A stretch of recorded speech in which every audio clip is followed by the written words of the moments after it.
Olá, eu sou o pastor Davidson Vignon, eu sou pastor auxiliar da Igreja Congregacional de Niterói, Barretos, e também sou editor da editora Contextualizar.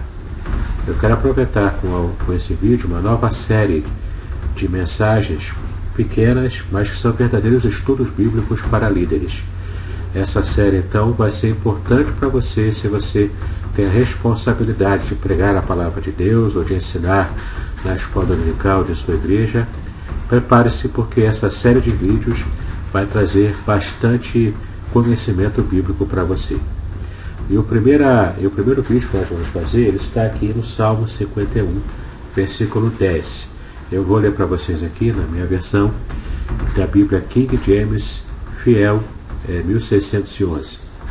O texto fala o seguinte: Cria em mim um coração limpo, ó Deus, e renova o espírito correto dentro de mim. Esse texto aqui, ele tem um contexto. Nós sabemos que foi o rei Davi que esteve fazendo essa oração, e era um contexto muito específico. Davi havia cometido um grande pecado, apesar de ser homem segundo o coração de Deus. Ele havia pecado com Batseba, colocado então o marido da Batseba, o soldado fiel chamado Urias, na frente de batalha premeditadamente para que ele pudesse morrer. Então Davi teve toda uma premeditação do seu pecado. Nós temos aqui então, nesse texto, no original hebraico, ele aparece algumas palavras muito importantes. Para que você possa entender, eu vou ler para você aqui no original hebraico. Então você vai perceber algumas nuances interessantes que esse texto fala para a gente. Em hebraico diz assim: Lev tahor verali Elohim verruah nakon hadesh bekivi. Então temos algumas palavras-chave aqui. A primeira palavra é lev.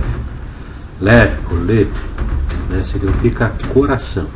E esse termo hebraico, ele representa não apenas o órgão do coração, é claro que não, mas ele representa toda a vida humana, todo o nosso pensamento, toda a nossa essência daquilo que somos, daquilo que pensamos.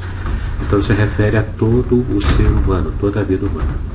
A segunda palavra que Davi coloca aqui, que ele deseja ter o coração dele purificado, que ele tem um coração puro, a palavra tahor. Tahor em hebraico significa essa pureza que deveria ser feita dentro dele, dentro do coração dele, para que ele pudesse agradar ao Senhor.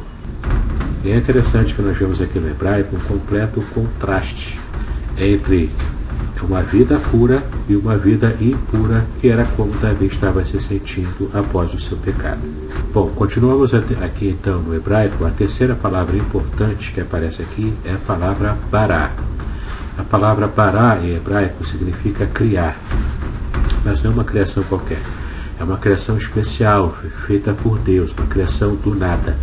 É o mesmo verbo que aparece lá em Gênesis capítulo 1, versículo 1, quando diz que Deus criou os céus e a terra. Nós vemos então esse verbo criar, a palavra bará, mostrando para nós que Deus é aquele que cria algo novo, algo extraordinário, algo especial a partir do nada. E é, na verdade, o que esse texto aqui em hebraico mostra com respeito ao pedido que Davi faz a Deus. É interessante que essa palavra bará aqui, ela está também no seu modo imperativo no hebraico. Ou seja, é um pedido insistente, quase praticamente uma ordem que Davi coloca para Deus. A ênfase colocada aqui no texto é que Davi estava demonstrando o seu desespero ao querer ter um coração purificado. Tal era a situação em que ele estava emocionalmente e espiritualmente após o seu pecado. Nós temos então aqui uma outra palavra muito importante também, que é a palavra Hadesh, que vem do original, a raiz dela é a palavra Hadash, que significa novo. Então nós vemos aqui um contraste novamente daquele coração velho, impuro, com o coração que seria renovado, recriado pelo próprio Deus. Então nós temos aqui o rei Davi se colocando inteiramente à disposição do trabalho renovador do Espírito Santo de Deus para trazer novamente vida à sua vida. Nós temos então aqui essas palavras importantes aqui no hebraico, que dão essa ênfase de como estava o coração do salmista ao querer ter uma vida constante, ao querer ter um coração constante, uma vida que andasse direito na presença de Deus. Nós vamos então agora fazer uma ponte dessa passagem aqui com o texto de João capítulo 3, versículo 3, quando nós vemos o cumprimento daquilo que Davi pede através do seu próprio descendente, o Senhor Jesus Cristo, aquele que veio da raiz de Davi. E ele falou em João capítulo 3, versículo 3, que aquele que não nascer de novo não poderá herdar ou não poderá ver o reino de Deus. E é interessante que ele fala isso para Nicodemos, alguém que conhecia a lei, alguém que era o doutor da lei, mas que desconhecia esse princípio básico da vida espiritual.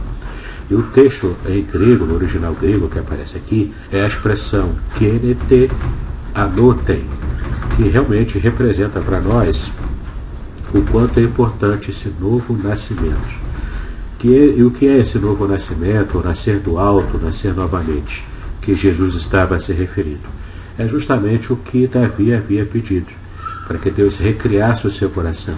E o novo nascimento é a recriação que Deus faz do nosso coração, da nossa vida, da nossa alma. É o novo nascimento. Sem essa regeneração espiritual, ninguém verá a Deus. Ninguém pode se converter. Ninguém pode ter um relacionamento restaurado com Deus. Davi percebeu isso desde a sua época. E ele pede então para que Deus renove o seu coração. E qual a lição que nós podemos ter, qual a lição que você pode dar na sua igreja, quando você for pregar ou aplicar a lição da escola dominical, baseada nesse texto? A lição é de que nós devemos confiar tanto em Deus a ponto de deixar com que Ele realmente trabalhe em nossa vida. Muitas vezes a gente quer tomar o controle de tudo. A gente acha que a gente pode muita coisa. Mas a verdade, a nossa ação em todo esse processo de santificação é uma ação, na verdade, passiva. A nossa passividade diante da ação de Deus é que determinará o sucesso da nossa vida espiritual. Então, que você possa levar os seus ouvintes, as suas ovelhas, os seus alunos na escola dominical a perceber essa necessidade. Mas antes de você colocar isso claramente para eles, viva essa dependência de Deus, assim como Davi viveu. Davi foi considerado o homem segundo o coração de Deus, não porque ele era perfeito, nós sabemos bem, mas ele foi considerado o homem segundo o coração de Deus simplesmente porque Davi tinha um coração quebrantado na presença de Deus. Que o Senhor possa nos abençoar em nome do Senhor Jesus. Paz e bênçãos para a nossa vida.